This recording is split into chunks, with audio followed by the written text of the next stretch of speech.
மத்திய அரசின் ஒருங்கிணைந்த ஓய்வூதிய திட்டத்திற்கு SRMU ஆதரவை தெரிவித்துள்ளது. எனினும் பழைய ஓய்வூதிய திட்டத்தை நோக்கி எங்களது செயல்பாடு இருக்கும். தமிழகத்தில் வேலை பார்க்கும் 30% வெளி மாநில ஊழியர்கள் அவரவர் மாநிலங்களில் பணியமர்த்தப்பட வேண்டும். அந்த வகையில் தமிழகத்தைச் சேர்ந்த 20% மக்களுக்கு தமிழகத்திலேயே வேலை வாய்ப்பு கிடைக்கும். ரயில்வே ரெக்யர்மெண்ட் போர்டுக்கு மாறாக ரயில்வே சர்வீஸ் கமிஷன் அமல்படுத்தப்பட்டு அந்தந்த மாநிலத்தைச் சேர்ந்தவர்களுக்கு அந்தந்த மாநிலங்களில் பணி கிடைக்கப்பெற வேண்டும். சென்னை சென்ட்ரல் ரயில் நிலையம் அருகே அமைந்துள்ள SRMU அலுவலகத்தில் சங்கத்தின் பொதுச் செயலாளர் கண்ணையா செய்தியாளர்களை சந்தித்து பேசினார். கடந்த சனிக்கிழமை பிரதமர் மோடி தலைமையிலான கூட்டத்தில் மத்திய நிதி அமைச்சர், தமிழக நிதி அமைச்சகத்தின் செயலாளராக இருந்த சோம்நாத், JCP குழுவைச் சேர்ந்தவர்கள் பங்கேற்றனர். அப்போது ஒருங்கிணைந்த ஓய்வூதிய திட்டத்தை மத்திய அமைச்சரவை ஒப்புதல் கொடுத்திருப்பதாக பிரதமர் மோடி தெரிவித்தார். அந்த வகையில் மத்திய அரசின் பணிகளில் பணிபுரியும் ஊழியர்களின் ஒரு வருட சம்பளத்தின் சராசரி சம்பளத்தில் 50% தொகையை கணக்கிட்டு அதனை ஓய்வூதியமாக வழங்கப்படும் என தெரிவித்தனர். கூடுதலாக அவர்களுக்கு TA தொகையும் வழங்கப்படும் என தெரிவிக்கப்பட்டுள்ளது. SRMU சார்பாக விடுக்கப்பட்ட கோரிக்கையை கருத்தில் கொண்டு முதற்கட்டமாக இதற்கு அனுமதி கிடைத்திருக்கிறது. இந்த ஒருங்கிணைந்த ஓய்வூதிய திட்டத்தின்படி மத்திய அரசின் பணியில் இருக்கும் ஊழியர் இறந்த பிறகு அவருக்காக நிர்ணயிக்கப்பட்ட பென்ஷன் தொகையில் 60% தொகை இறந்தவரின் மனைவி, சகோதர சகோதரிகளுக்கு வழங்கப்படும் என்கின்ற உத்தரவு பிறப்பிக்கப்பட்டுள்ளது. பழைய ஓய்வூதிய திட்டத்தின்படி பென்ஷன் தொகையாக 9,000 கூடுதலாக TA தொகை வழங்கப்படும். இதனை 5,000ஆக மாற்றி உத்தரவு என்பது வெளியானது. இதற்கு பலதரப்பட்ட மக்கள் எதிர்ப்பு தெரிவித்த நிலையில் தற்போது குறைந்தபட்சமாக 10,000 ரூபாய் தொகையும் கூடுதலாக TA தொகையும் வழங்கப்படும் என்கின்ற முறை வந்திருக்கிறது. மேலும் குடும்பத்தை பிரிந்து வேறு மாநிலங்களில் பணியாற்றும் வேற்றுமொழி பேசும் ஊழியர்கள் அவரவர் மாநிலத்தில் பணி செய்ய வேண்டும் என்கின்ற இந்த விவகாரம் தொடர்பாக OSG மற்றும் கேபினெட் செக்யூரிட்டியாக பதவியேற்கவிருக்கும் சோமநாதன் விசாரிப்பார் எனவும் பிரதமர் கூறியிருக்கிறார். அந்தந்த மாநில மக்கள் அந்தந்த மாநிலத்திலேயே பணி சேரும் வகையில் ரயில்வே சர்வீஸ் கமிஷன் அமல்படுத்த வேண்டும் என்கின்ற கோரிக்கையையும் முன்வைத்திருக்கிறோம். ஓய்வூதிய சட்டத்திற்கு SRMU தொடர்ந்து வலியுறுத்தியது போலவே அந்தந்த மாநிலத்தைச் சேர்ந்தவர்களுக்கு அந்தந்த மாநிலத்தில் பணி கிடைக்க வேண்டும் என்பது குறித்த கோரிக்கையும் தொடர்ந்து வலியுறுத்தும். ஒருங்கிணைந்த ஓய்வூதிய திட்டத்திற்கு SRMU ஒப்புதல் கொடுத்திருக்கிறது. இருப்பினும் பழைய ஓய்வூதிய திட்டத்தில் 50% ஓய்வூதியம் கிடைக்கப்பெற்ற அதே சலுகைகள் கிடைக்க SRMU மற்றும் அதை சார்ந்த சங்கங்கள் தொடர்ந்து முயற்சி செய்யும். இது பற்றி தமிழக முதலமைச்சர் கவனத்திற்கும் எடுத்து சென்றிருக்கிறோம். இதனை கவனத்தில் எடுத்துக்கொண்டு முதலமைச்சரும் தகுந்த நடவடிக்கைகள் எடுப்பார் என நம்புகிறோம் என அவர் தெரிவித்தார்.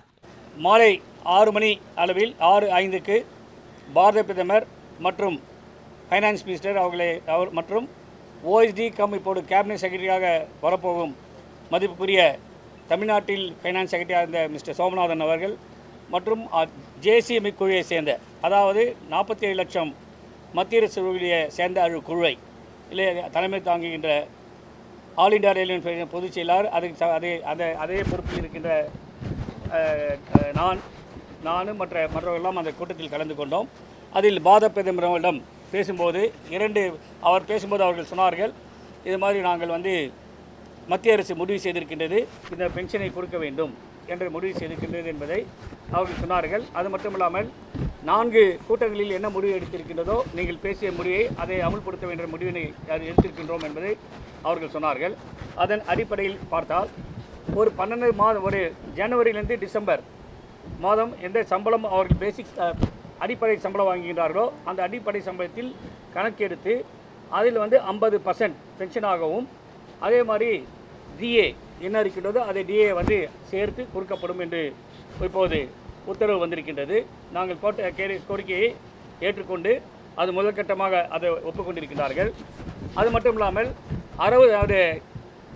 அந்த தொழிலாளி அந்த சகோதரருடைய இறந்துவிட்டால் அவருடைய மனைவிக்கு 60% பென்ஷன் கொடுக்க வேண்டும் என்ற ஒரு உத்தரவை வாங்கியிருக்கின்றோம்.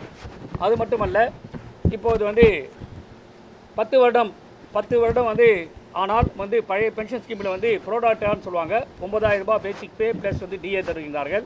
ஆனால் அதை முதல் 5,000 ரூபாய் தான் 5,000 ரூபாய் அடிப்படை சம்பளம் கொடுக்க முடியும் என்று அந்த பல கூட்டத்தில் சொன்னதை நாங்கள் அதை நிராகரித்து குறைந்தபட்சம் 10,000 ரூபாய் கொடுக்க வேண்டும் என்பதை ஏற்றுக்கொண்டு 10,000 ரூபாய் ப்ளஸ் DA, அதாவது 50%, 15,000 ரூபாய் குறைந்தபட்சம். 10 வருஷம் சிலர் ரிட்டையர் ஆகும்போது இருக்கும், அவங்களுக்கு அந்த 25 இயர்ஸ் சர்வீஸ் இருக்காது, 25 வருஷம் சர்வீஸ் இருக்காது. ஆகையால் அதை கொடுக்க வேண்டும் என்று சொல்லியிருக்கோம். குறைஞ்சபட்சம் என்னுடைய கணக்குப்படி ஒவ்வொருவரும் 30,000 ரூபாய், குறையாமல் 30,000 ரூபாய் அவர்கள் ஒவ்வொரு ரயில்வே மத்திய அரசில் இருக்கின்ற எல்லா சகோதர சகோதரிகள் வாங்குவார்கள் என்று கணக்கிட்டு இருக்கின்றோம். அது இல்லாமல் வந்து இது ஒரு ஆப்ஷன் வேறு கேட்டோம். அந்த ஆப்ஷனை இப்போ அவர்கள் தருகின்றார்கள். அந்த ஆப்ஷன் என்னவென்றால், இப்போது ஒரு சகோதரியார் மத்திய அரசில் இருக்கிறவர்கள் எனக்கு இந்த ஸ்கீம் வேண்டாம், இந்த கேரண்டி பென்ஷன் வேண்டாம், யூனிஃபைடு பென்ஷன் ஸ்கீம் வேண்டாம் என்று சொன்னார்கள்னால் இப்போது இருக்கின்ற நிலைமையிலேயே 10+4 14 அதே தொடரலாம். அதில் வந்து அவங்க எந்த இதுலையும் அவங்க இன்வெஸ்ட் பண்ணலாம். அதை இன்வெஸ்ட் பண்ணும்போது அவங்களுக்கு லாபம் கிடைத்தால் அவங்களுக்கு அந்த பென்ஷன் கிடைக்கும், இல்லைனா அது லாபம் கிடைக்கவிட்டால் குறைந்தால் அந்த பென்ஷன் குறைக்கப்படும் என்பதை மிக தெளிவாக மத்திய அரசு அதை சொன்னார்கள். அதை நாங்கள் ஏற்றுக்கொண்டிருக்கின்றோம். அது மட்டும் இல்லாமல் வந்து நாங்கள் பேசும்போது வந்து முக்கியமான சரத்து என்னவென்றால், இது மட்டும் இல்லாமல் இப்போது தென் மாநிலத்தில் மாற்று மொழி பேசுபவர்கள் நிறைய பேர் வந்திருக்கின்றார்கள். குறிப்பாக ரயில்வேயில் எடுத்துக்கொண்டால் கிட்டத்தட்ட லட்சக்கணக்கில் வந்திருக்கின்றார்கள். அவர்கள் வந்து முதலில் ரயில்வே அமைச்சகம் சொன்னது, எங்களிடம் ஆல் இந்தியா ரயில்வே ஃபெடரேஷனோட பேசி சொன்னார்கள்.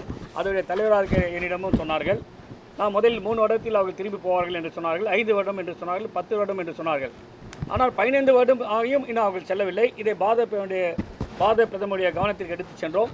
அவர்களை வந்து அந்தந்த மாநிலத்தில் அந்தந்த ரயில்வேயில் அனுப்ப வேண்டும். ஏற்கனவே ரயில்வே போர்டு எங்களுக்கு ஒப்புக்கொண்டிருக்கின்றது.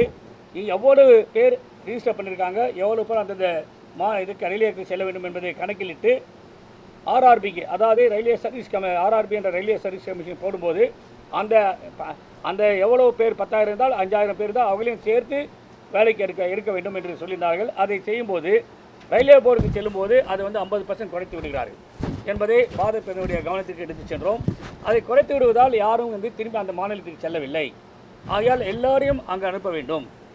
இந்த ஃபேமிலியை பிரித்திருப்பது சரியாக இல்லை என்பதை பாரத பிரதமருடைய கவனத்திற்கு சொன்னபோது அவர் மிக உன்னிப்பாக அதை பார்த்து இப்போது இருக்கின்ற ஓஎஸ்டி மற்றும் கேபினட் செக்ரட்டரியாக 1ஆம் தேதியில் பதவி இருக்கின்ற மதிப்புக்குரிய சோமநாதன் அவரிடம் அதை பார்த்து கவனிங்கள் என்று சொன்னார்கள். நான் இன்னொரு கோரிக்கையை ஆல் இந்தியா ரயில்வே ஃபெடரேஷன் தலைவர் என்ற அடிப்படையில் வைத்திருக்கின்றேன். இதை விட அந்தந்த ரயில்வேயில் பிரிட்டிஷ் காலத்தில் எப்படி இருந்ததோ அதே போல் அதுக்கப்புறமும் தொடர்ந்து இருந்தது, இப்போது மாற்றப்பட்டிருக்கின்றது. அதை கொண்டு வர வேண்டும் என்று சொன்னேன். அதாவது ரயில்வே சர்வீஸ் கமிஷன் என்று இருக்கிறது. அந்த ரயில்வே சர்வீஸ் கமிஷன் இருக்கின்ற போது அந்தந்த மாநிலத்தில் இருக்கின்ற அந்தந்த மொழியை பேசுகிறவர்களை வேலைக்கு எடுத்தார்கள்.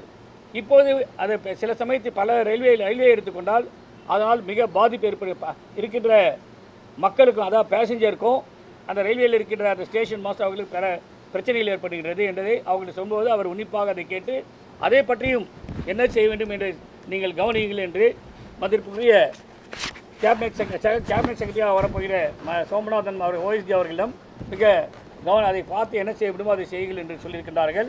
இந்த பிரச்சனையை எப்படி கேரண்டி பென்ஷன் ஸ்கீம் வேண்டும், ஓபிஎஸ் வேண்டும் என்று கேட்டோமோ அதே போல் இந்த பிரச்சனையை நாங்கள் ஆல் இந்தியா ரயில்வே ஃபெடரேஷன் எடுத்திருக்கின்றது. நிச்சயமாக இதையும் பெறக்கூடிய சூழ்நிலையை ஏற்படுத்துவோம் என்பதை உங்கள் மூலமாக இங்கே இருக்கின்ற இளைஞர்களுக்கும் மற்ற மாநிலத்தில் இருக்கின்ற இளைஞர்களுக்கும் அதே உங்கள் மூலமாக அவர்கள் சொல்லிக்கொண்டு தொடர்ந்து இந்த 10% எப்படியாவது வந்து எப்படி ஓல்டு பென்ஷன் ஸ்கீமில் வந்து எப்படி வந்து இதை எதுவுமே இல்லாமல் அவர்களுக்கு 50% பென்ஷன் கிடைக்கிறதோ அதே நிலைமையை நிச்சயமாக ஆல் இந்தியா ரயில்வே ஃபெடரேஷனும் சதர்ன் ரயில்வே மசூரனும் அதை சார்ந்த மற்ற அஃபிலியேட் யூனியனும் செய்யக்கூடிய நிலைமை ஏற்பில் செய்வோம் என்பதை உங்கள் மூலமாக மக்களுக்கும் மத்திய அரசு ஊழியர்களுக்கும் அதே மாதிரி ஸ்டேட் கவர்மெண்ட் எம்ப்ளாயீஸ்களுக்கும் நான் சொல்லிக்கொண்டு அமைகின்றேன். நன்றி, வணக்கம்.